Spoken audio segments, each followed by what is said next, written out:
மக்கள் வெதர்மன் வானிலை அறிக்கைக்கு புதிய பார்வையில் வந்தீங்கன்னா சப்ஸ்கிரைப் பண்ணிக்கங்க, பெல் பட்டனை ஆளுங்கிற எனபிள் பண்ணிக்கங்க. அப்படின்னா தான் நம்ம போடக்கூடிய ஒவ்வொரு வீடியோவும் உங்களுக்கு நோட்டிஃபிகேஷன் உடனுக்குடன் வரும் என்பதையும் தெரிவித்துக் கொள்கிறேன். மற்றும் குறிப்பாக தற்போது அதாவது இரவு நள்ளிரங்குள்ள வட மாவட்டங்கள், டெல்டா மாவட்டங்களில் கடுமையான குளிர் மற்றும் மதியம் வெயில் மற்றும் தென் மாவட்டங்களில் இரவு மிதமான மழை முதல் சற்று கனமழை, மேற்கு மாவட்டங்களில் கனமழை முதல் மிக கனமழையானது பெய்து வருகிறது. இப்படி இருக்கு. அதாவது ஒரு குறிப்பிட்ட தமிழ்நாட்டிலே குறிப்பிட்ட மாவட்டத்தில் எவ்வளோ வேறுபாடு இருக்குது என்பதை மக்கள் புரிந்து கொள்ள வேண்டும். புரிதல் இருந்தால் மட்டும்தான் ஒரு வானிலையில் ஒரு தெளிவு கிடைக்கும் பொதுமக்கள் பார்க்கக்கூடியவர்கள்.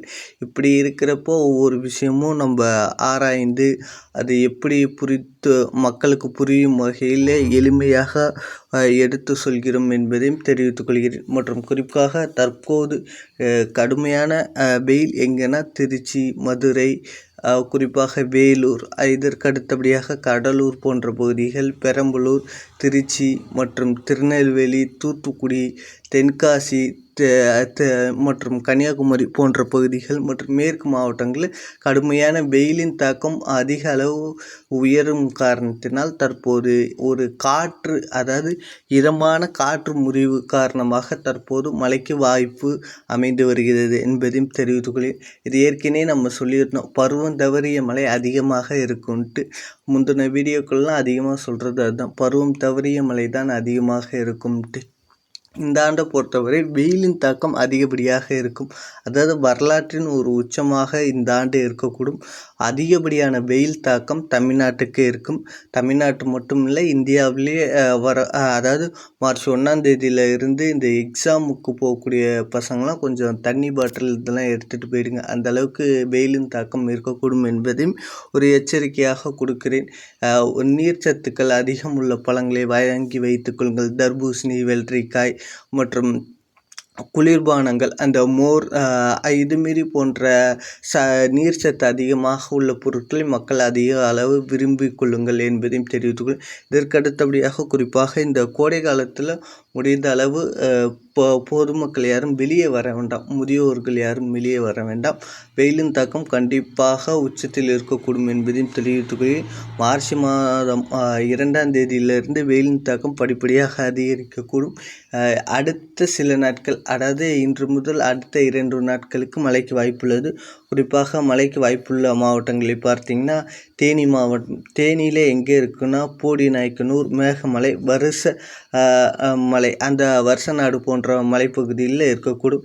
இதற்கு அடுத்தபடியாக விருதுநகர் மாவட்டத்தை பொறுத்த வரைக்கும் விருதுநகர் மற்றும் சிவகாசி, வெம்பகோட்டை, ஸ்ரீவில்லிபுத்தூர், ராஜபாளையம், ஆமத்தூர், கிருஷ்ணாகோவில் இந்த பகுதிகளுக்கு மழைக்கு வாய்ப்புள்ளது.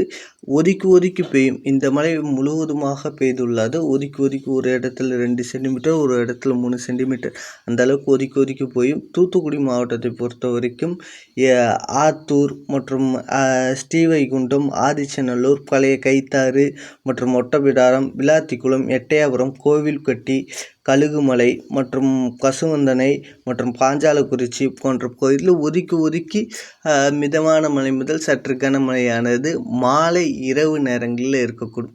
குறிப்பாக மாலையிலே இருக்கும். முதல்ல எங்கே மழை தொடங்கும்னா கேரளாவில் முதல்ல மழை தொடங்கும். கேரளாவில் தொடங்குகிற மழை அப்படியே தமிழ்நாடு மேற்கு தொடர்ச்சி மற்றும்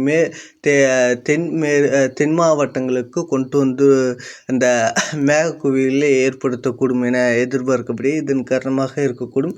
இதற்கு அடுத்தபடியாக தென்காசி மாவட்டம் கடையநல்லூர், சங்கரன் கோவில் சுற்றுவட்டார பகுதிகள் மற்றும் ஆலங்குளம் போன்ற பகுதிகளுக்கு மழைக்கு வாய்ப்புள்ளது என்பதையும் தெரிவித்துக் கொள்கிறேன்.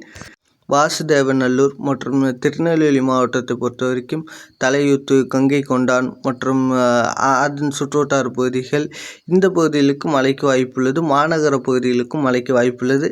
இதற்கு அடுத்தபடியாக மேற்கு மாவட்டங்கள், குறிப்பாக கோயம்புத்தூர் மாவட்டம், பொள்ளாச்சி, அதற்கு அடுத்தபடியாக வெள்ளையங்காடு அந்த பகுதிகள் மற்றும் கிணத்துக்கடவு மற்றும் இந்த பகுதிகளுக்கு மழைக்கு வாய்ப்புள்ளது. மற்றும் ஈரோடு மாவட்டத்தை பொறுத்த வரைக்கும் அந்தியூர் மற்றும் காஞ்சிக்கோவில் மற்றும் பவானி போன்ற பகுதிகள், திங்களூர், பெருந்துறை மற்றும் சென்னிமலை இந்த போன்ற பகுதிகளுக்கு மழைக்கு அதிக வாய்ப்புள்ளது என்பதையும் தெரிவித்துக் கொள்கிறேன்.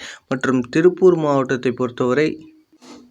மாவட்டத்தை பொறுத்த வரைக்கும் பல்லடம், காங்கேயம் மற்றும் வெள்ளங்கோயில், மூலனூர், தாராபுரம் மற்றும் பெருமாநல்லூர் மற்றும் அதன் சுற்றுவட்டார பகுதியில் ஒதுக்கி நல்ல மழைப்பொழிவு இன்றைக்கும் நாளைக்கும் எதிர்பார்க்கலாம். இன்றும் நாளையும் கூடுதல் வாய்ப்புள்ளது. பெரும்பாலான பகுதியில் ஒரு மேகமூட்டத்துடன் காணப்படும் என்பதையும் தெரிவித்துக்கொள்ளேன். இதற்கு அடுத்தபடியாக கரூர் மாவட்டம், அரவக்குறிச்சி, பள்ளப்பட்டி பகுதிகள் மற்றும் மொடக்கூர் மற்றும் தென்னிலை, பரமத்தி போன்ற பகுதிகளுக்கு மழைக்கு வாய்ப்புள்ளது. மற்றும் கரூர் மாவட்டத்தின் பல பகுதிகள் ஒதுக்கி நல்ல மழைக்கு வாய்ப்புள்ளது. சேலம் மாவட்டத்தை பொறுத்த வரைக்கும் சங்ககிரி மற்றும் தாரமங்கலம் மற்றும் வைகுண்டம், மகுடஞ்சாவடி போன்ற பகுதிகளுக்கு மழைக்கு வாய்ப்புள்ளது. மற்றும் நாமக்கல் மாவட்டம், திருச்செங்கோடு இந்த சுற்றுவட்டார பகுதிகள் மற்றும் மாநகரத்துக்கு மழைக்கு வாய்ப்புள்ளது. திண்டுக்கல்லை பொறுத்த வரைக்கும் குறிப்பாக சொல்லணும்னா திண்டுக்கல் மாநகரம், வேடஞ்சந்தூர் இந்த சுற்றுவட்டார பகுதிகள் மற்றும் ஒட்டஞ்சத்திரம் சுற்றுவட்டார பகுதி, ராமநாதபுரம் மாவட்டத்திலும் அதேபோல் ஒதுக்கி மழைப்பொழிவானது இருக்கக்கூடும் என்பதையும் தெரிவித்துக் கொள்கிறேன். நன்றி, வணக்கம்.